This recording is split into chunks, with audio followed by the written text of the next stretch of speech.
오늘은 보아스 같은 남편이라는 제목입니다. 이 보아스 같은 남편이 되면 얼마나 좋을까? 누차 이야기했지만 아내, 남편, 처녀 총각은 여자, 남자 이렇게 인식해야 돼요. 그리고 남편이 되고 아내가 되어도 평생 남자이고 여자입니다.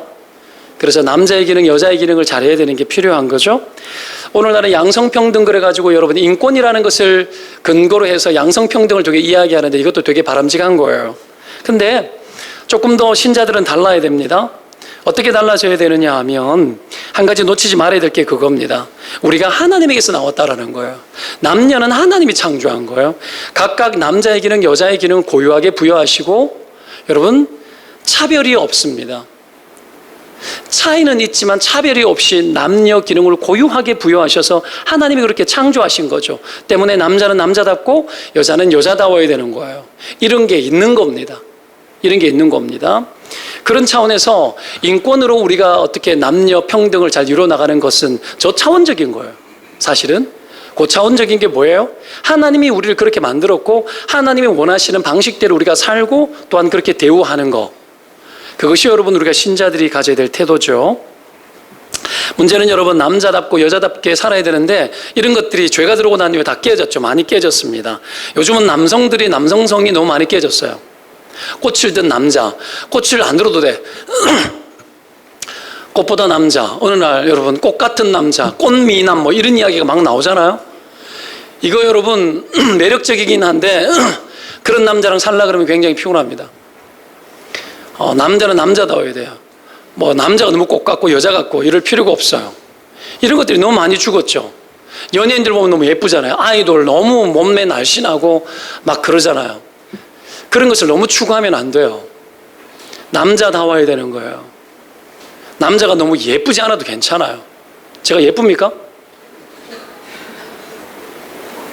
여러분 남자가 남자다워야 되죠. 오늘날 여러분 이게 너무 없는데 요즘 그래도 남성다운 것을 잘 보여주는 연예인 한 명이 나오는 것에 대해서 나는 하나님께 매우 깊이 감사하고 있습니다. 영화 배우로도 활동을 많이 하고 있는 남자 중에 남자다운 남자가 누군지 알아요? 마동석 챔피언이라는 영화가 나왔습니다. 한번 보시기 바랍니다. 거기 보면 정말 남자다운 게 뭔지 다 나와요. 희생이 있고 여자를 돌볼 줄 알고 아이를 사랑하고 그 품성이 너무 멋지게 나왔어요. 진짜는 진짜 그런지는 모르겠지만 몸매가 좀 우락부락하긴 하지만 여러분 그런 남자다움이 여러분 있는 겁니다. 남자가 너무 강해지다 보면 어떤 일이 벌어지느냐 하면 남자가 남성성을 잃어버리고 약해지면 어떤 문제가 생기느냐 하면 여자들이 어느 날부터 강해지기 시작해요. 여자들이 강해집니다. 여자들이 여러분 올드미스 골드미스가 많아져요. 점점 많아집니다. 여성성이 강해지기 때문이기도 한데 따지고 보면 남자가 약해지면 여자가 강해질 수밖에 없어요. 이게 일리가 있는 거죠. 결혼할 때도 여러분 맞벌이를 찾죠? 그래야지 든든하니까. 근데 여러분 남자가 열심히 벌어가지고 돈 많이 부자가 안 돼도 여러분 자녀들 먹이 살리고 아내가 아이를 돌볼 수 있는 지혜를 발휘하고 아이를 어느 정도 길러놓고 난 이후에 여자의 사회생활을 해도 괜찮은 겁니다. 그렇죠? 이런 부분에 있어가지고 처음부터 남자가 너무 약하게 돼요. 남자가 물론 경제적으로 이득이 되어지죠. 함께 더불어서 돈을 벌면. 근데 남자가 너무 약화되어진 것들이 있는 겁니다. 그래서 여러분 여자는 스스로 독립해서 강해지는 것이 여자에게 굉장히 행복한 것처럼 보일지 몰라도 물어보면 혼자서 열심히 돈 벌어서 열심히 잘 살고 있는 여자에게 물어보면 그렇게 행복하다고 말하지 않아요. 여러분 이걸 좀 깨달을 필요가 있어요. 남자의 가치는 여러분 무엇에 있느냐 하면 모험성과 희생성에 있습니다. 반면에 여자는 의존성과 관계성 속에서 여자의 가치가 되게 크게 나타납니다. 여자가 행복하게 느낄 때가 언제라는 거죠? 자기가 기대고 의존하도록 모험하고 희생하는 남자를 만날 때입니다. 자기를 위해서 싸워주고 자기를 위해서 희생해주는 남자를 만날 때 행복해지는 거예요. 그러니까 여자가 뭐를 잘하다가도 아무리 잘해도 능력이 있고 아무리 돈을 많이 벌다가도 기댈 만한 남자가 탁 만나서 자기 일을 탁 내려놓고 여자의 모습으로 그냥 돌아가서 살아가도 여자는 행복할 수 있는 게 여자입니다. 이런 기능들이 뭐 일하지 말자 이 이야기를 하는 것이 아니고 이런 기능들이 살아야 될 필요가 있다는 거죠. 그런 남자가 자기와 함께 해줄 때 행복을 느끼는 거죠. 그래서 여자는 의존성과 관계성 속에서 사랑을 느끼는 겁니다. 오늘 보아스가 룻에게 그걸 느끼게 해준 남자였어요. 룻기에 흐르는 신학 중에 하나가 뭐냐면 인애라는 거예요. 인애. 이 인애라는 말이 뭐냐면 신약적인 표현으로 쓰면 은혜라는 말이에요. 은혜. 헤세드. 인애라는 말이 헤세드거든요. 근데 이 단어가 신약적으로는 여러분 은혜라는 말로 쓰입니다. 보아스 안에 이런 헤세드가 있었어요. 헤세드가 그러면 뭐냐? 헤세드. 대신해 주는 거예요. 예수님도 우리를 위해 가지고 여러분 대속 제물이 되셨잖아요. 대신해 주신 거죠. 그래서 모든 은혜의 속성 안에는 뭐가 있냐면 대신해 주는 것이 있습니다. 직장 생활을 하다가 내가 꼭 해야 될 일인데 내가 무슨 일이 생겨서 할 수 없을 그때에 누군가가 대신해 주면 되게 고맙죠. 내가 월차를 쓸 수 없는 상황인데 상황적으로 근데 월차를 갖다가 내가 좀 쓰고 또 그 공백을 누군가가 메꿔줘야 되는데 누가 대신 좀 메꿔줄 때 얼마나 고맙습니까? 부목사가 되었을 때 여러분 이 평생 동안 여름 휴가를 갈 때 늘 불안한 게 한 가지가 있는데 뭐냐면 휴가를 갈 때마다 장례가 나면 어떡하지? 교구 식구들이 여러분 뭐 많이 있는데 400가구 500가구가 있는데 늘 아픈 사람, 위기에 있는 사람, 죽음 직전에 있는 분들이 계셔요. 그러니 휴가를 가게 되면 장례가 터지는 일들이 늘 일어납니다. 일어나는데 이걸 어떻게 커버할 수가 없잖아요. 내 힘으로 안 되잖아요. 제가 한번은 안식년이 되어가지고 교회에서 돈을 좀 보태줘가지고 유럽으로 아내와 더불어 둘이서 여행을 떠났습니다. 프랑스에서 오르쉐 미술관에서 열심히 고호 고갱의 미술 작품들을 감상을 하고 있었는데 연락이 온 거예요. 장례 터졌다는 거예요. 나보고 어쩌라고. 방법이 없는 거예요. 그때 여러분 메르스가 창궐할 때 메르스 맞습니까? 창궐할 때 전염성이 너무 높았잖아요. 그러니까 장례식장에 가지 마라. 제일 가지 말아야 될 곳 사람 모이는 곳 장례식장이라 가지 말라는 거예요. 그랬는데 장례가 터졌어. 내 장례식인데 기가 막힌 거죠. 해결해야 되는데. 그래서 짝꿍 목사가 있어요. 7교구 내가 8교구였으니까 7교구 목사한테 미안하지만 부탁을 했죠. 야, 네가 좀 해라. 형님 제가 하겠습니다. 얼마나 고마워요. 대신해 주는 거. 아무도 장례식장에 가기 꺼려하는 그 어려운 장례를 치러준 거예요. 엄청 고마운 거예요. 그럼 나는 자기를 위해서 대신하는 게 없는가? 자기를 위해서 많은 것을 대신하고 있고 지금도 대신하는 것들이 있어요. 형님 뭐 이런 거 어떻게 하면 좋겠습니까? 이렇게. 그럼 또 내가 또 도와주기도 하고 그러거든요. 이 대신해 줄 수 있는 사람이 있다는 건 얼마나 복인지 몰라요. 은혜죠. 완전 은혜인 겁니다. 한 번은 내가 월요 중보 기도회라는 걸 맡아서 한 2년 정도를 했었습니다. 동산교회 가자마자 얼마 안 됐을 때. 근데 여러분 월요 중보 기도회 뭐 어떤 사역자들 뭐 경영하는 앞부분 리더들하고 그룹들이 뭐가 막 초토화가 돼버렸어요. 엉망이 된 거예요. 그래서 누구 맡겨야 되는데 아무도 감당이 안 되는 거죠. 감당이 안 되는 거예요. 그리고 월요일 날에 오전 10시 돼가지고 나와가지고 12시까지 기도회 인도해야 되는데 2시간 설교하고 기도하고 또 안산 농산교회 거기는 여러분 처음부터 끝까지 통성기도예요. 여러분 얼마나 힘든지 몰라요. 월요일 날, 주일 날에 진액 다 빼고 사역자들이랑 집에 가면 보통 12시 1시거든요. 그러면 여러분 가가지고 그때부터 설교 준비하는 거예요. 월요일 날을 위해 가지고. 그때는 내가 사부 예배를 내가 늘 설교할 때였으니까 얼마나 여러분 이 타이트하고 설교 준비할 시간도 없고 그러면 2시, 3시 돼가 자요. 몇 시간 자고 벌떡 일어나가지고 월요 중보기도 하러 가는 거예요. 근데 어느 날 갑자기 행정목사가 박동성 네가 해라 이러는 거예요. 그래서 내가 형님 못합니다. 내일부터 하라는 거예요. 당장 내일부터. 내일 약속이 있는데 못합니다. 내일 약속이 있습니다. 그랬더니 또 이 형님이 금방 또 마음을 돌이켜가지고 다른 머리를 쓰시더라고요. 한 달, 2달 지나갔는데 내가 부담이 됐어요. 내가 대구 있을 때도 중보기도회를 많이 했거든요. 중보기도를 인도하고 있기 때문에 부담이 있는 거예요. 하나님 나에게 주신 메시지 같다는 생각이 들었어요. 정직하게 기도했습니다. 하나님 한 번 더 나에게 물으면 내가 하겠습니다. 내가 그렇게 기도했죠. 여러분 그거 결정하기 쉽지 않아요. 한 번 더 묻더라고요. 네가 할래? 내가 할게요. 그래 내가 했어요. 2년 동안 했는데 여러분 얼마나 피곤했느냐면 머리에서 피가 다 거쳐나가는 느낌이었어요. 쓰러질 것 같았어요. 몇 번 쓰러질 뻔했어요. 기도 인도하는데 못 버텨가지고 팔을 강대상에다가 기대가지고 그렇게 기도를 인도했어요. 기울여가지고. 그랬는데 여러분, 제가 수고했지만 내가 하겠습니다 하고 결정한 그 순간, 그것도 여러분 뭐 사역자들 다 돌려가면서 합시다. 목사가 40명이야.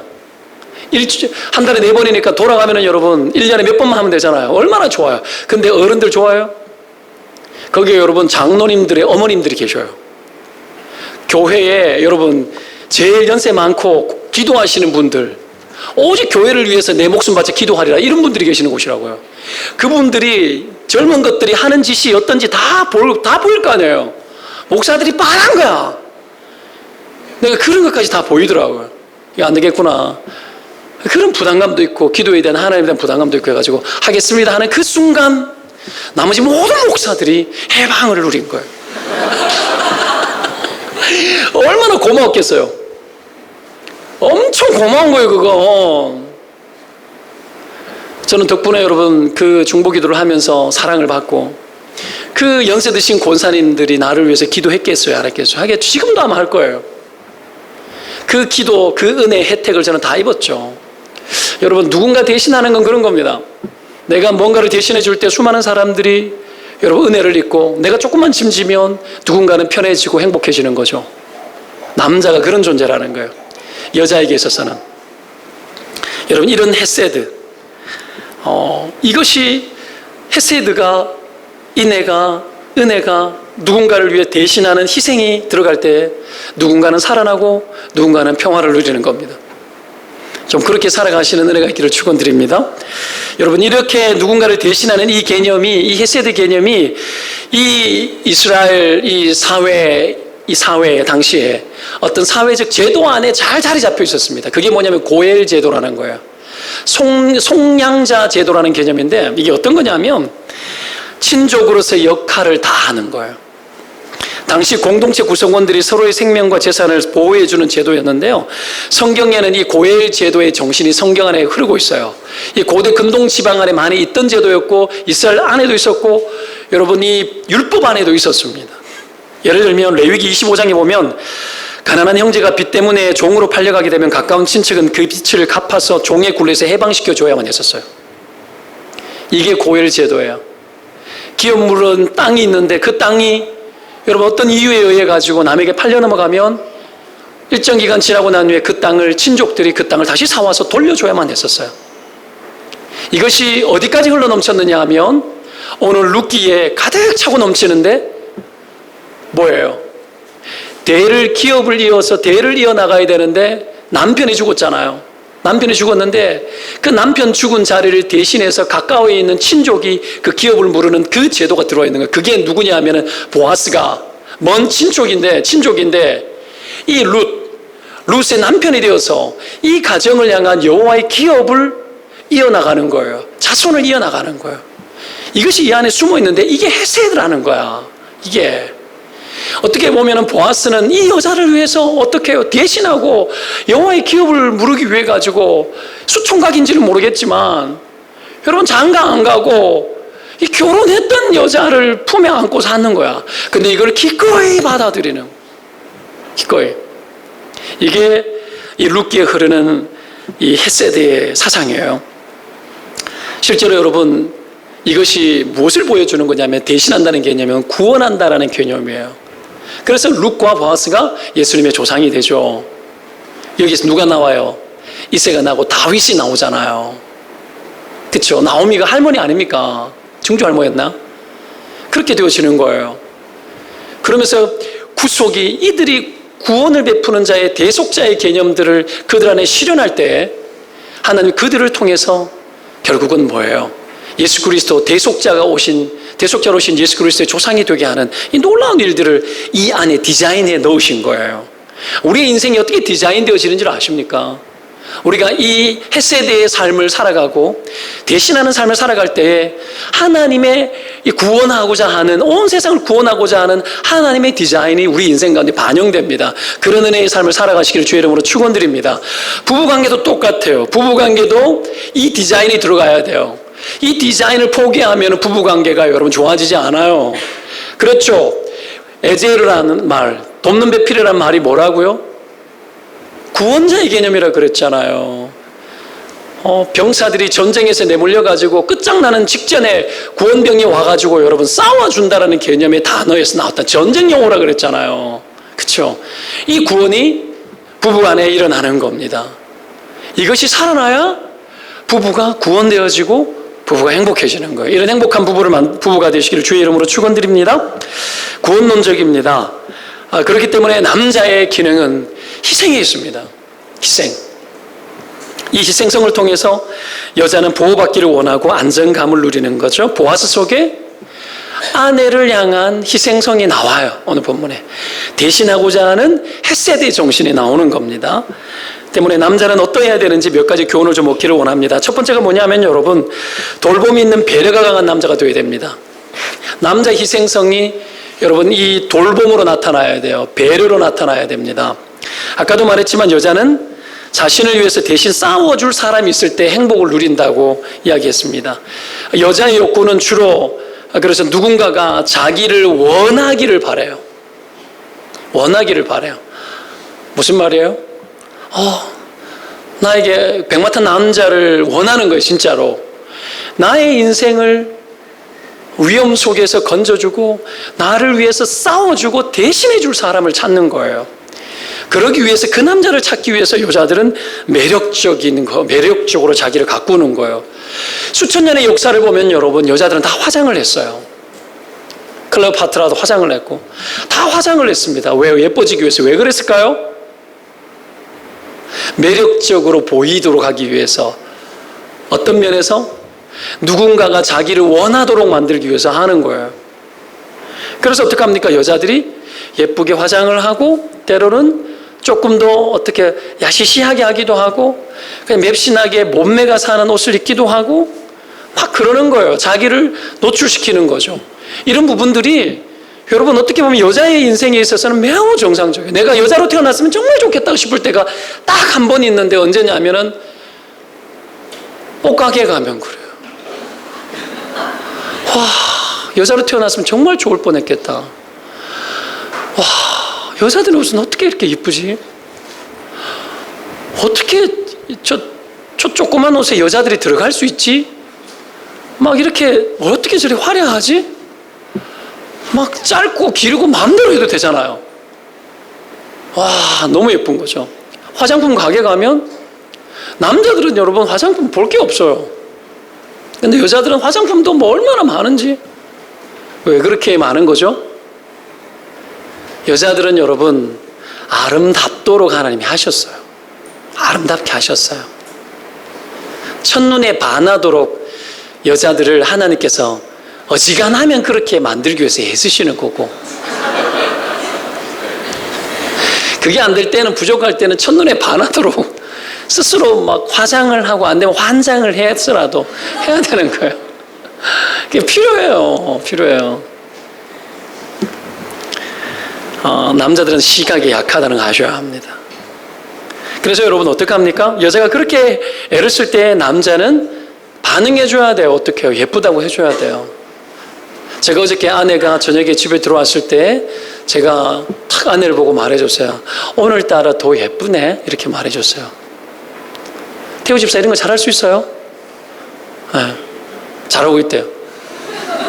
예쁘다고 말해줘야 돼요. 그러면 왜 그래? 이래. 우리 아내는 왜 그래? 현관에 나올 때 여러분 화장하고 이렇게 같이 나올 때 있잖아요. 쭉 나오면 어떻게 해요? 현관에서 예쁘네 이렇게 한 번씩 해줘요. 자, 남자들 입을 여십시오. 자, 준비 일발장전. 실시하면 예쁘라고 말합니다. 실시.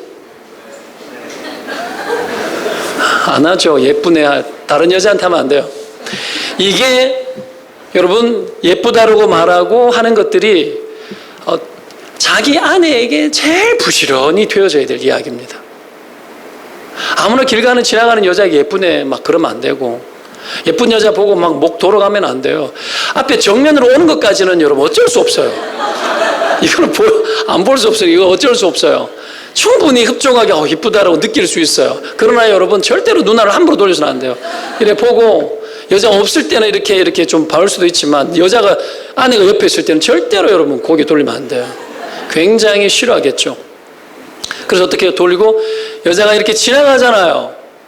예쁜 여자가 지나가는데 고개가 돌아가는 그건 가늠한 거야. 여기까지는 어쩔 수 없어. 요 앞에까지는. 근데 지나갔는데 고개를 돌리는 것은 매우 큰 심각한 범죄예요. 왜 그러냐? 그거는 자기 아내가 옆에 있을 때 아내가 어떻게 반응하지 보면 알아. 내가 아내가 옆에 있는데 고개 돌려가면 그게 정신 나간 인간이지. 고개 돌리면 안 되지. 안 돼요. 아시겠어요? 잘 들으라고요. 고개 돌리지 마요. 이거는 돌아가면 안 돼요. 절대 안 돼요. 여기까지 시각적으로 어쩔 수 없어요. 근데 지나가는 거는 내 시각이 아니라 내 의지가 반영되는 거예요. 그거는 안 돼요. 절대 안 돼요. 이게 규칙을 정하는 거예요. 규칙을. 그래서 여하튼 내 아내가 예쁘다라는 것에 대해서 어떻게 어느 정도 해줘야 되냐면은 경배와 숭배로 해줘야 돼요. 그거는 여러분 여자들이 원하는 것이에요. 그래서 왕관을 면사포를 씌우고 머리에 막 결혼할 때 위에다가 막 왕관도 씌우고 하는 거 거기에 있어요. 여왕처럼 만들어주는 거죠. 그런 것들을 순간순간 할 수 있어야 돼요. 이것이 여러분 필요합니다. 본문에 나오는 룻 굉장히 불행한 여자 아닙니까? 남편 죽고 과부가 되었어요. 과부가 불쌍한 이유가 뭐예요? 의존 세력이 없기 때문에요. 자기를 위해서 희생해 줄 사람이 없기 때문에 불쌍한 거야. 고아가 왜 불쌍해요? 희생해 줄 사람이 없기 때문에 불쌍한 거예요. 그런 겁니다. 보호자가 사라진 거예요. 때문에 여자에게는 보호받는 느낌이 되게 중요해요. 여자가 그래서 데이트를 하러 가거나 밥을 먹으러 가면 돈도 많은 여자가 밥값을 내지를 않아요. 왜 그럴까요? 이유가 있어요. 자린고비이기 때문에 아니면 돈을 사랑하기 때문에 그런 것과 좀 다르죠. 이유 간단합니다. 돈밖에 모르는 여자이기 때문에 아니에요. 뭐죠? 돈 내면 보호받는 느낌이 안 들어요. 그래서 처음에 이렇게 만날 때는 물론 요즘은 뭐 남녀 간에 연애할 때 보면은 더치페이 하는 경우도 있고 남자가 밥 사면 여자가 차 사고 뭐 이렇게 하죠. 이거는 왜냐하면 니하고 내하고의 만남은 오늘로 끌어서 끝날 수도 있기 때문에 그렇게 하는 거예요. 근데 사귐을 시작을 할 때는 초기에는 남자가 조금 더 힘을 쓰는 것을 여자들이 관찰을 해요. 그래서 짠돌이가 매력이 없는 거예요. 짠돌이가 매력이 없는 거예요. 그래서 이성교제 할 때 남자가 너무 짠돌이면 여자가 보호받는 느낌이 덜 들어가지고 이 남자하고 살면은 결혼해서도 어떡합니까? 통장 남자가 쥐고 흔들 것 같아서 여러분 다 예측되는 거죠. 그러면 가정의 대부분은 여자가 돈을 써서 만들어가는 거예요. 남자는 얼마 썼는지 이런 거 알 필요가 별로 없어. 물론 가족마다 조금 차이는 있고 누구는 이걸 잘하기 때문에 이걸 하고 못하기 때문에 난 이걸 하면 안 돼. 물론 여러분 유흥을 좋아하는 부부가 같이 만나면 집안이 풍지박산 나겠죠. 맨날 하나는 잘 해야 되겠지. 그러나 여러분 이런 것들이 예측되어지지 않습니까? 보호받는 느낌 들어야 돼요. 보호받는 느낌. 그래서 아내는 남편에게서 늘 보호받는 느낌들이 좀 필요하고 그래서 남자는 여자를 위해서 희생을 해줘야 됩니다. 보호받는 느낌이 들도록. 그래서 돌봄이 있는 배려가 강한 남자가 되셔야 돼요. 그런 남자들이 되시기를 바라요. 보아스가 룻을 만났는데 룻이 보호받는 느낌 잔뜩 받았을 거예요. 왜죠? 8절 9절 보세요. 8절 9절. 거기 보면 보아스가 룻에게 이르되 내 딸아 들으라. 이삭을 주우러 다른 밭으로 가지 말며 여기서 떠나지 말고 나의 소녀들과 함께 있으라. 내 딸아 그러죠. 공동번역에는 아가 이렇게 나와요. 내 딸아. NIV, KJV 다 daughter로 나와요. 딸로 나와요. 아버지 마음으로 보호하는 거예요. 배려하는 거예요. 남편은 때로는 그래서 어떻게 돼야 됩니까? 아빠 같아야 돼요. 남자의 인생은 여자에게서 아버지 같아야 됩니다. 그래야 남자가 신뢰받고 인정받는 거예요. 여자가 기댈 만한 존재가 되어지는 거죠. 세상에 아빠보다도 더 센 남자가 어디 있어요? 아빠보다도. 그리고 10절에 보십시오. 9절에 보세요. 그들이 베는 밭을 보고 그들을 따르라. 내가 그 소년들에게 명령하여 너를 건드리지 말라 하였느니라. 목이 마르거든 그릇에 가서 소년들이 길어온 것을 마실지니라. 그렇게 말하죠. 굉장한 배려입니다. 배려가 강한 남자. 배려받는 것 자체에서 보호받고 내가 돌봄을 받는 느낌이 드는 거죠. 이게 룻에게 느껴졌습니다. 그래서 10절에 보면 룻이 나는 이방 여인이거늘 당신이 어찌하여 내게 은혜를 베푸시며 나를 돌보시나이까 이렇게 말합니다. 이방 여인이거늘 뭐예요? 당신은 경계를 넘어서 왜 나를 돌보십니까? 이 말이에요. 이방 여인. 경계를 넘었다는 의무를 넘은 거예요. 의무를 넘어서 경계를 넘어가지고 나를 돌보신다라는 거죠. 그래서 여러분 반응하는 거예요. 야, 리액션 좋지 않습니까? 남자가 뭔가를 하면 여자는 여러분 어머 해줘야 돼요. 반응을 보여야 돼요. 그래서 남자가 듣기 좋은 소리는 좋아하는 소리 뭐라 그랬죠? 고맙습니다. 고마워요라는 소리예요. 남자가 뭘 하면 고맙다 그래야 돼요. 청소를 좀 해주면 고맙다 그래야 돼요. 때로는 가끔은 남자가 경계를 넘어서 해야 돼요. 어떤 경계를 넘어요? 평소에는 여러분 그냥 방 청소 한번 가끔이지만 여러분 가끔씩은 경계를 넘어서 가끔의 청소가 빈번한 청소가 되기도 하고 때로는 설거지까지 들어가기도 하고 가끔씩은 남자가 경계를 넘어야 돼요. 경계를 넘어야 보호받는 느낌이 들어지고 내가 사랑받는 것 같다는 느낌들이 들어지는 거죠. 그렇게 해줬을 때 여자는 반응을 보여야 됩니다. 리액션을 잘해야 돼요. 역시 당신 최고. 먹고 싶어 이렇게 말해야 돼요. 먹고 싶어. 그럼 뭐 다 맛있지 뭐 이럴 수 있죠. 그러나 이거 먹고 싶어. 구체적으로 먹고 싶은 걸 딱 이야기하면 아내가 딱 한번 해주고 이러면서 여러분 부부관계가 막 뜨거워지는 거예요. 여러분 여러분의 관계가 갈수록 좋아지시기를 바랍니다. 갈수록 좋아야 돼요. 사람들은 그렇게 말해요. 세월이 지나가면 권태롭고 뭐 당연히 그런 거 아니야. 당연한 게 어디 있어요. 인간은 하나님의 성품으로 창조되었기 때문에 무한한 사랑이 있고 부부간에도 끊임없이 그 사랑을 부어서 계속해서 그 사랑을 지속할 수 있는 능력들을 하나님은 공급할 수 있는 분이세요. 여러분 이런 깨달음이 중요합니다. 그래서 여러분 서로가 서로를 세워주고 서로 격려해주는 그런 부부관계가 되시기를 바랍니다. 그래서 여러분 이렇게 했을 때 13절에 보면 내 주여 내가 당신께 은혜 입기를 원하나이다 이렇게 말해버려요. 야 룻이 멋있지 않습니까? 이 정도 하니까 당신의 은혜를 내가 입기를 원합니다. 입기를 원합니다. 선물을 줄 때 여러분 감사하며 받을 때 제일 기뻐요. 그렇죠? 왜 나에게 이런 걸 주냐고 이러지 말고 마찬가지예요. 보아스가 그렇게 배려했을 때에 내가 당신에게 은혜 입기를 원합니다라고 말해버려요. 멋지지 않습니까? 이게 여러분 소통이에요. 소통. 당신이 이렇게 해줄 때 너무 좋아. 당신이 이런 사랑을 나는 한 번씩 입고 싶어. 이렇게 말해주는 게 좋아요. 자, 이런 룻의 반응은요 의존적 반응이죠. 내가 당신에게 기대입니다 이런 말인데 우리의 신앙과 매우 관련이 많습니다. 여자는 의존하는 것을 잘하기 때문에 교회에 여자가 많은 거예요. 여자는 의존성이 많기 때문에 하나님을 의존하는 것도 잘하는 거예요. 반면에 남자는 어떻습니까? 여자들에 비해서 독립성이 강하고 의존적인 부분이 약합니다. 희생적인 신이 강하기 때문에 교회 와가지고 내가 뭐 할 수 있겠노 이런 거 생각해요.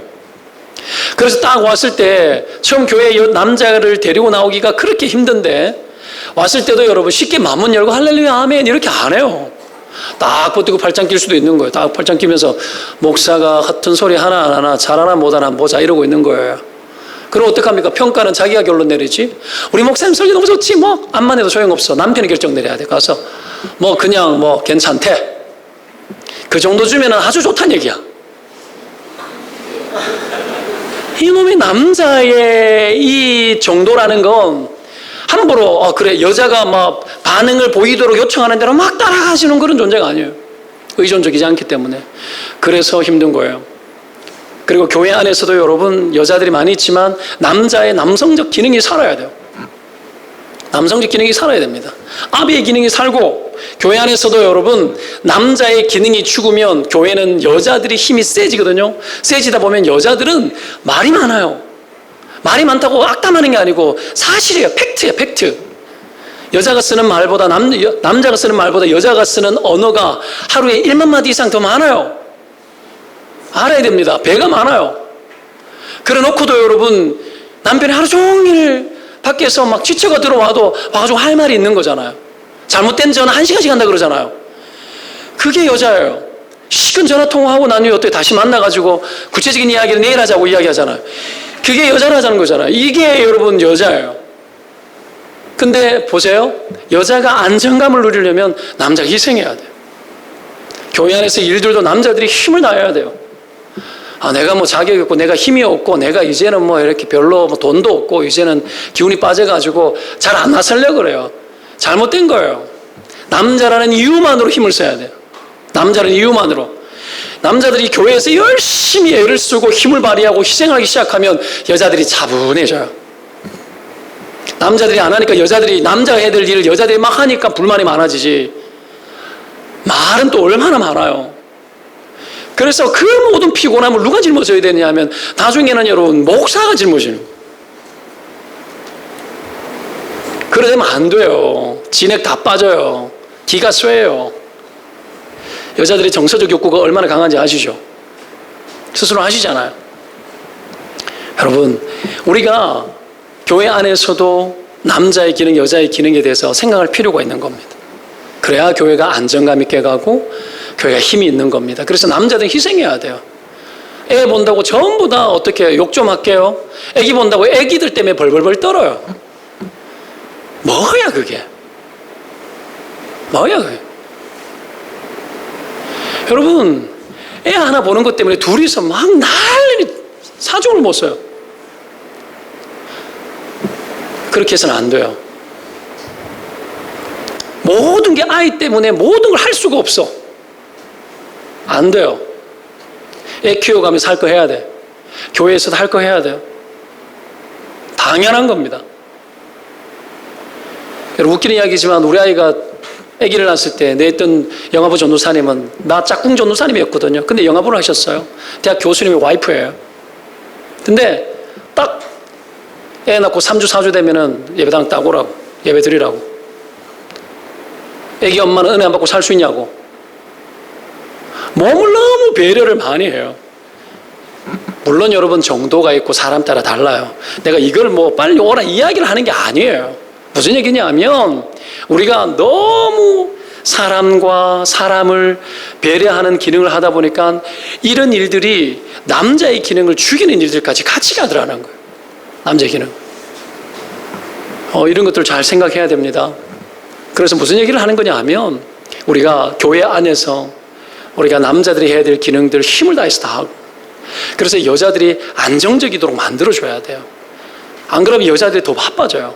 왜 여자들이 너들은 첫날 만날 교회 가서 사냐고. 왜 그런 줄 알아요?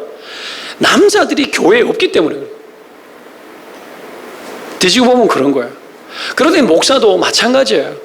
남자들이 세상에 너무 바쁜 거예요. 바쁘고 힘들어요. 알아요. 그럼에도 불구하고 여러분 그 기능들이 들어와서 열심을 내어줘야 여자들이 덜 바빠지는 거죠. 그러니까 이런 부분들에 대해서 우리가 밸런스 있는 사고방식을 좀 가질 필요가 있는 겁니다. 자, 여튼간에 우리가 남자의 기능, 희생적 기능을 해서 여자가 안정감을 누리고, 교회도 마찬가지예요.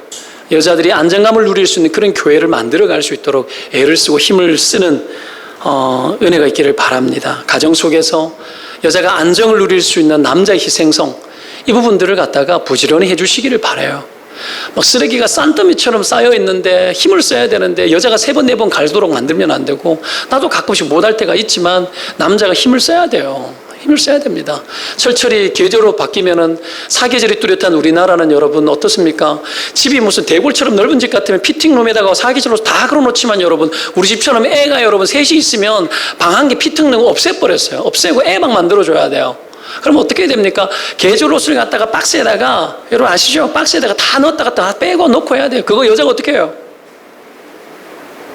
키도 뭐 짧지. 뭐 의자 갖다 놓고 내려줘야 되잖아요. 무거워요. 그거 옷 꽉꽉 짓눌러 놓으면 무거워요. 여자가 하면 안 돼요. 그런 것들 남자가 해야 되는 거예요. 우리 가끔씩 그런 것에 힘써야 돼요. 제가 그거 여러분 이번에 내리는 것에 대해서 내가 못했어요. 못했더니 아내가 내려놨더라고. 내려놓으니까 바닥에 뒀더라고. 바닥 뒀는데 상을 뒀어요. 내가 해야 되는데 허덕허덕 끓이다가 내가 어느 날 딱 맘먹고 내가 해야지 하다가 어느 날 시간 딱 내가지고 박스 다시 원위치 딱 시키고 했어요. 제가 이게 팔에 인대가 안 좋아요. 갈등이 오는 거예요. 그래도 남자가 해야 될 일이잖아요. 그거 하는 거죠. 그렇게 했을 때 여자가 배려받고 안정감을 느끼는 거예요.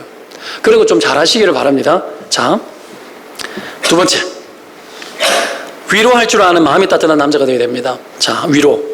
남자가 평생에 있어서 제일 잘 못하는 것 중에 하나가 위로입니다. 위로가 정말 힘들어요. 일반적으로 여러분 생각해 보십시오. 누가 슬픈 일을 당하고 어려운 일을 당하면 여러분 남자들이 하는 흔한 표현이 뭐예요? 힘내. 더 이상 할 말이 없어요. 더 이상 더 구체적인 말이 힘내 외에는 할 말이 없어요. 남자들 그렇죠. 여자들은 좀 낫더라고요. 어머 어떡해 안 됐다. 어머 어떡하면 좋아. 뭐 같이 막 울고 이러잖아요. 남자는 그게 안 돼요. 힘내라. 그래 힘내. 계속 힘내. 남자들은 힘으로 살거든요. 그러니까 힘내는 말밖에 할 말이 없어요. 근데 여자한테 힘내. 지 때문에 힘이 빠졌는데 힘내라 그러니까 열받치죠. 이게 여러분 힘든 거예요 진짜. 그러니까 남자가 여자를 위로한다는 건 굉장히 어려운 겁니다. 여자들은 좀 이해하고 배려하시면서 들으셔야 돼요. 왜 그럴까요? 남자들은 구체적이지 않아서 그래요. 구체적이지 않습니다. 그래서 여자가 기분이 상해서 남자가 기분이 상한 것 같은데 뭐 영문도 모른 채 어떡합니까? 그냥 미안해 그냥 이야기하는데 뭐가 미안한데 말해봐 이러면 할 말이 없잖아요. 구체적인 게 없어요. 그냥 기분 풀어주려고 미안해 그랬는데 뭐가 미안한지 몰라요. 예쁘다 그러면 뭐가 예쁜데 이렇게 말하면 할 말이 없어요. 예쁘는 긍정이기 때문에 그래도 어떡합니까? 그냥 지나가지만 미안해라고 해 뭐가 미안한데 진정이 안 돼요. 따지고 들어가면 여러분 구체적인 것이 하나도 없는 것이 남자 아닙니까? 정신 바짝 차려야 되는 거죠. 고마워도 뭐가 고마운지 미안해도 뭐가 미안한지 이뻐도 뭐가 이쁜지 구체적인 것이 필요해요. 나 뭐 달라진 게 없어 이렇게 물으면 정말 이거는 미스테리죠. 이거는 뭐 달라진 게 없는데 뭐가 달라졌냐 물으면은 정말 힘든 거예요. 남자들은 그래서 관찰을 잘해야 돼요. 애써 관찰을 잘해야 돼요. 머리에 염색을 했는지 머리를 커트를 했는지 딱 알아봐야 돼요. 집사님 오늘 머리 말았는가? 어머 머리 말고 오셨네. 내가 이야기했잖아. 그런 것들을 여러분 구체적으로 보려고 애를 써야 되는 겁니다. 남자가 구체적이지 못하기 때문에 칭찬을 하거나 미안을 하거나 뭘 하는데 위로를 하는 것도 잘 되지 않는 거예요. 축복도 디테일해야 되는데 이게 디테일하게 잘 보이질 않기 때문에 뭉뚱그려가지고 그냥 뭐 이렇게 말해. 그냥 뭐가 좋은데 그냥 좋아. 물론 그것도 굉장히 의미 있는 아주 철학적인 단어죠. 그냥 모든 것을 다 뭉뚱그릴 수 있는 좋은 표현. 그냥 좋아.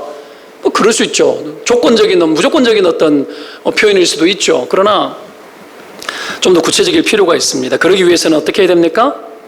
여자가 어떤 감정일지 여러분 여자가 어떤 상태에 있는지에 대해서 이해하기 위해서 매우 애를 써야 되는데 그러기 위해서는 잘 보고 잘 들으려고 해야 돼요. 잘 들어야 특별히 잘 들어야 돼요. 여자가 이야기를 할 때에는 눈을 맞추는 것이 되게 부담스럽지만 듣는 척을 해야 돼. 나도 그럴 때 많아요. 뭔 말인지 하나도 모르는데 아 그렇구나 그래 해줄 때가 있어요. 맞춰야 돼요. 보고 공감적 경청을 해야 돼요. 아 그래 구체적으로 이런 반응해 주는 것이 중요해요. 구체적인 말은 없어도 구체적인 반응은 해줘야 돼요. 밥 먹을 때도 어떡합니까? 계속 먹어봐라. 누차 얘기했잖아요. 이거 먹어봐. 먹어봤는데 자꾸 맛있다고 말하라는 얘기잖아요. 반응을 하라는 거예요. 먹어봐. 계속 먹어봐. 알아야 돼요. 내가 어느 날 깨달았어요. 먹었는데 계속 못 본 건가? 아닌데 봤는 것 같은데 먹어봐. 왜 그런지. 근데 처음에 이해했는데 조금만 생각하면은 어떡해요? 여자가 그렇게 준비했는데 흥분하란 얘기예요. 맛있다고 말해 이 자식아 이 말이잖아요. 빨리 맛있다고 말해줘야 돼요. 맛있어. 어때? 맛있어. 자꾸 말해줘야 돼요. 어제도 떡볶이를 해놨는 걸 먹고는 여러분 요청하지 않았지만 여보 오늘 떡볶이 진짜 맛있었어. 다 그랬거든요. 그랬더니 맛있었지. 딱 그러면서 스프 좀 넣어서 이러더라고요. 그렇지 뭐가 달랐어. 우리의 식성을 완전하게 만족시켜줄 수 있는 절대 진리의 스프. 맛이 없으면 스프가 그럼 다 맛있어요. 그걸 좀 넣었다라는 거예요. 반응하니까 반응이 살잖아요. 그러니까 진실이잖아. 막 스프 넣었다고. 말 안 해도 되는데. 여하튼 보십시오. 구체적이어야 돼요. 오늘 11절 보십시오. 참, 이 보아스. 야, 멋져요. 11절 같이 읽겠습니다. 시작. 보아스가 그에게 대답하여 이르되 내 남편이 죽은 후로 내가 시어머니에게 행한 모든 것과 내 부모와 고국을 떠나 전에 알지 못하던 백성에게로 온 일이 내게 분명히 알려졌느니라. 야, 보아스는 이 룻의 이야기를 들었는가 봐요. 들었는데 아주 감격하면서 들었는 것 같아요. 그리고 룻의 이야기를 아주 세밀하게 구체적으로 다 알고 있어요. 어떻게 본문에 보면 나오잖아요. 내 남편이 죽은 후로 내가 시어머니에게 행한 모든 것 다 알고 있다 이 말이에요. 그리고 또 뒤에서 뭐 나옵니까? 내 부모와 고국을 떠나. 나라를 떠났어요. 이민한 거예요. 나라만 떠납니까? 부모를 떠나는 거예요. 그게 쉬운 일이에요? 그 입장을 다 느끼고 이해하는 거예요. 이 룻의 감정을. 그리고 또 뭐라고 이야기합니까? 네가 고국을 떠나 전에 알지 못하던 백성에게로, 이 낯설은 이 이스라엘 땅, 이 전에 알지 못하는 백성들에게로, 환영받을 수도 없는 그곳으로 네가 왔다라는 이 모든 것들을 내가 다 알고 있다라는 거예요. 이게 위로입니다. 그걸 뭘로요? 말로 하잖아요. 그가 어떠했을지에 대해서 생각해 보는 거예요. 생각해보고 구체적으로 말하면 위로가 부어지기 시작하는 거죠. 남자는 이런 노력이 필요합니다. 여자에 대해서 조금 더 생각해야 돼요. 여자들이 만족스럽게 느껴지는 위로를 보내기 위해서는 평소의 생각보다 남자들은 한 10배 정도, 10번 정도 생각을 더 해야 돼요. 그래야 위로할 수 있는 말이 나와요. 이런 거죠. 여자들을 구체적으로 위로하기 위해서는 여자의 일과를 반복해서 말하는 훈련을 해줘야 돼요. 당신 오늘 집에서 청소한 것 보니까 시간도 많이 걸렸겠다. 와, 빨래가 이렇게 산더미처럼 많이 쌓여있는 거 보니까 당신이 정말 애를 많이 썼네. 그냥 할 수만 있다면 구체적으로 이야기해야 되는 거예요. 오늘 떡볶이에는 스프도 들어갔네. 떡볶이에 오늘 들어간 오뎅이 너무 맛있는데 이거 부산 오뎅이야? 이래 물어야 되는 거야. 그 구체적인 곳에서 여자가 살아나는 거야. 봐요, 여자들 얼굴이 활짝 피었잖아. 얼굴이 입이 여기 올라가 있어 지금. 남자들 잘 안 보이죠? 남자들만 저걸 어떻게 할 수 있지 이러고 있는 거예요. 이런 구체성에서 위로가 옵니다. 그리고 여러분 12절 보십시오. 여호와께서 내가 행한 일에 보답하시기를 원하며 이스라엘의 하나님 여호와께서 그의 날개 아래의 보호를 받으러 온 내게 온전한 상 주시기를 원하노라. 축복은 뒤에 따르는 거예요. 위로하고 이 여자의 형편에 대해서 위로하고 난 이후에 축복해 주는 거예요. 그냥 무턱대고 그냥 막 축복하는 것은 나를 알지 못하는데 그 축복이 어떻게 구체적인 축복이 되겠냐라는 거지. 그래서 여자들이 자주 하는 말이 알긴 뭘 알아 이 말이에요. 하나도 모르면서 이 말을 여자들이 습관처럼 씁니다. 뭘 알아 알기는. 남자들은 모른다라는 거야. 우리 아내도 그래. 당신은 모른다. 내가 봤을 때 분명히 자기가 잘못했는데 내가 뭐라고 그러면 당신은 모른대. 이 모르는 게 뭘 모르냐면 이 사건을 모르는 게 아니에요. 남자의 관심은 사건에 있지만 여자의 관심은 감정에 있어요. 내 감정 모른다라는 거야. 나중에 보면은 내가 잘못했는 건 나도 인정해 라고 말해. 나도 잘못했어. 근데 내 감정이 지금 그런 감정이 아니라는, 그 기분이 아니라는 거야. 여자들이 알고 싶은 건 뭐예요? 이 남자가 내가 잘했든 못했든 간에 지금 나의 감정을 네가 이해하냐라는, 그걸 아냐 이 말이에요. 여자들은요, 내 감정이란 말 안 써요. 그냥 알기는 뭐 알아, 모르잖아 그냥 이야기하는데 대부분의 그 모르잖아가 사건이 아니에요. 여자들은 그냥 본능적으로 쓰지만 감정이라고 그게. 그러니 여러분 여자의 감정을 어떻게 알아요? 정말 여러분 힘든 거죠. 그러나 남자들은 그 감정을 몰라도 구체적인 대화를 시도를 하면 여자의 감정이 나와요. 그리고 표현해줘요. 그러면서 여러분 위기가 극복이 되어지고 지나가는 거죠. 하나님도 속속들이 다 알고 있다는 것을, 여러분 하나님이 알고 있다는 건 여자가 알아요.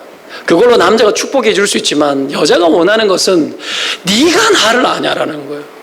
내가 너랑 살지 하나님이랑 사는 게 아니고 내가 당신이랑 사는 거야.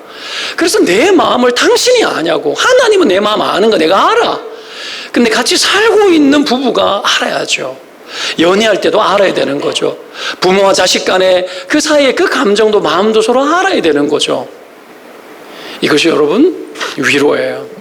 그래서 위로의 많은 요소는 그냥 축복해주는 요소가 아니라 서로의 감정의 어떠함에 대해서 구체적으로 말하는 것으로 위로가 되어집니다.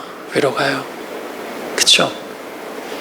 우리가 친구를 만나거나 어려운 사람을 만났을 때도 당신 이래 해서 많이 힘들지, 많이 속상하지? 이렇게 말할 필요가 있는 거죠. 아이를 위로할 때도 아빠가 소리 질러가지고 깜짝 놀랐구나, 이렇게 가야 되는데 막 놀라가 있는데 왜 그러고 있냐고 막 가잖아요. 윽박 지르고 막 대잖아요. 이것들이 우리의 정서를 굳어지게 만들고 그 감정을 굳어지게 만들고 속에 있는 이야기를 입 다물게 만들어요. 그래서 부부 사이에 대화가 끊어지면 위로도 안 되고, 대화가 끊어지면 부부 사이에 그 어떤 행복도 여러분 주어지지 않습니다. 행복은 뭐죠? 감정의 상태예요. 감정의 상태예요. 그렇죠? 내 감정이, 따뜻한 감정이 흡족한 상태. 그래서 감정으로 행복을 느끼는 겁니다. 부부간에는 그래서 소통이 매우 중요합니다. 그 속에서 정서적인 공감과 위로가 오고 가는 거죠. 마지막으로 책임질 줄 아는 훌륭한 인격의 사람이 되어야 돼요. 남자는 배려도 강해야 되겠고, 남자는 위로하는 능력도 있어야 되겠고, 남자는 인격적으로도 훌륭하면 정말 좋아요. 특별히 어떤 면에 있어서 책임지고자 하는 인격, 책임질 때 인격적이어야 돼요. 자, 15절 이하의 루시 이삭 주로 일어날 때 보아스가 자기 소년들에게 명령해서 곡식 단사에서 줍게 하고, 책망하지 말라고 하죠. 그리고 곡식 다발을 조금씩 뽑아버려서 그에게 줍게 하고 꾸짖지 말라고 이야기합니다. 두 번 꾸짖지 말라라는 이야기를 하고 있는 거죠. 여러분, 남을 사랑하고 책임지는 것은 상대방의 인격을 손상시키지 않아야 돼요. 오른손이 하는 일을 왼손이 모르게 하라 그랬죠. 자랑하지 말라는 얘기도 맞아요. 근데 한편으로 따지면 뭐죠? 내가 한 것에 대해서 노출시키고 드러내면 도움을 받았는 사람이 부끄러워져요. 부끄러워져요. 그래서 누군가를 돕고 섬길 때 떠벌리거나 과하게 나팔을 불면 상대방이 부끄러워지고 수치스러워지기 때문에 그렇게 하면 안 돼요. 그래서 누구든지 남을 도울 때 모르게 하는 것이 좋고, 그렇게 도울 때 그 사람이 부끄럽지 않는 겁니다. 상대방의 인격을 소중하게 생각하고 아껴줘야 돼요. 여러분, 내가 돈이 있고 힘이 있기 때문에 내가 팍 주면 팍 좋아할 거라 생각하면 안 돼요. 그렇죠? 과격하게 하면 안 돼요. 사랑은 무례행치 않는 거예요. 무례한 게 아니에요. 사랑은 매우 지혜롭고 매우 질서가 있는 겁니다. 오늘 보아스가 두 가지 명령하잖아요. 여기서 이삭 죽는 것을 꾸짖지 마라. 그리고 뽑아버려서 그것을 줍게 하되 절대로 꾸짖거나 그렇게 하지 마라, 그렇게 이야기해요. 왜요? 부끄러울 수 있다라는 거죠. 그렇죠? 그리고 많이 주어가도록 하라는 거예요. 여러분 한번 보십시오. 어려울 때 사람들 보면은 나누어 쓰고 같이 쓰고 해야 되는데 어떤 사람 욕심을 부려가지고 막 어려울 때 더 가지고 가면은 막 미워하고 그래요. 교회에서 무슨 행사하고 옛날에 보면 있잖아요. 가난하고 힘들 때는 교회에서 행사하고 나면 무슨 먹을 것이 있고 음식이 남은 것이 있으면 하나 더 챙겨가면 명털이 박히는 거. 맞죠? 안 그래요? 집에서도 여러분 뭘 먹는데도 누가 한 개 더 먹었잖아 하고 막 싸워요, 애들도. 빈궁할 때 여러분 도움을 줘야 되잖아요. 빈궁한 사람들끼리 모였을 때 많이 싸워요. 그리고 너무 비교가 많이 되어지는 거죠. 그런 상태이기 때문에 더 뿌려주라는 거예요. 더 가져가도 괜찮다라는 거야. 많이 가졌다고 니는 왜 그렇게 많이 주워가냐고 말하지 말라는 거야. 여기 이삭 죽게 하는데 자기만 있는 것이 아니에요. 자기 소년들이 같이 주었어. 이런 배려가 묻어나는 거죠. 근데 그 배려를 하면서 책임지는 거예요. 인격적으로 책임지는 거예요. 여러분, 이 심령이 상하지 않도록 하고 인격이 손상되지 않도록 하는 거예요. 아껴주는 거죠. 이거 여러분, 이것이 인격적인 베품이에요. 남자가 여자를 돌볼 때, 책임질 때 인격적이어야 돼요. 여자를 거칠게 다루면 안 돼요. 한 번에 여러분 대단한 것을 확 주는 것보다 보아스가 그렇게 할 수 있잖아요. 안 그래요? 보십시오. 나중에 주워간 곡식이 여러분 우리 걸로 뭐 몇 마리 되었던가 그래요. 어마어마하게 주운 거예요. 이거는 뭐 어디 돈 주고 사오는 게 낫지. 여러분 많이 줬어요. 이럴 바에는 보아스가 그냥 어떻게 해요? 종들 불려가지고 집에서 있는 쌀가마니 가지고 가가지고 그냥 배달해주면 되잖아요. 그렇게 하지 않아요. 남녀 관계는 그렇게 하는 거 아니에요. 남녀 관계는 어떻게 합니까? 오늘 뒤쪽에 읽지는 않았지만 보아서 그래요. 보리와 미리 추수가 다 끝날 때까지 너는 나의 소년들과 함께 있으라고 이야기해요. 다 끝날 때까지. 추수가 끝날 때까지 여기 와서 계속 하라는 거예요. 그냥 엄청 퍼다가 주지 않고. 부부간의 사랑은 그런 겁니다. 엄청 큰 사랑으로 한참에 모든 것을 아내가 원하는 것, 평생 못했던 거 이번에 한 번 다 해주려고 어떡합니까? 그냥 가가지고 구찌 가방 그냥 사주는 것은 해결되는 게 아니라는 거야. 나누어서 매일처럼 조금씩 같이 관계 맺고 은혜 베풀고 책임지되 인격적으로 손상되지 않도록. 내가 이게 필요해서 그러는 게 아니야 이거죠. 당신 나랑 데이트해주고 공원을 거닐어주고 한 달에 한 번이라도 나랑 외식해주고 그냥 차 마셔주고 당신 그거 원하지 내가 이런 거 원하는 게 아니야. 이런 것도 텔레비에서 보셨죠?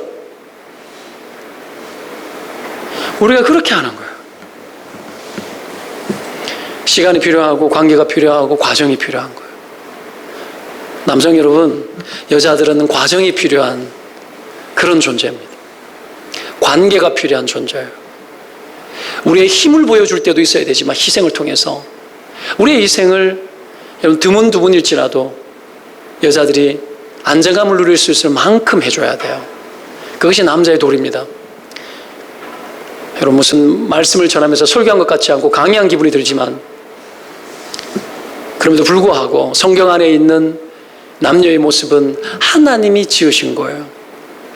남자가 남자다워지고 여자가 여자다워지고 그것을 통해서 여러분 부부관계, 가족들 관계 정말 따뜻하고 행복한 가정 그렇게 만들어가는 그런 저와 여러분 되시기를 주의 이름으로 축원드립니다. 기도합시다.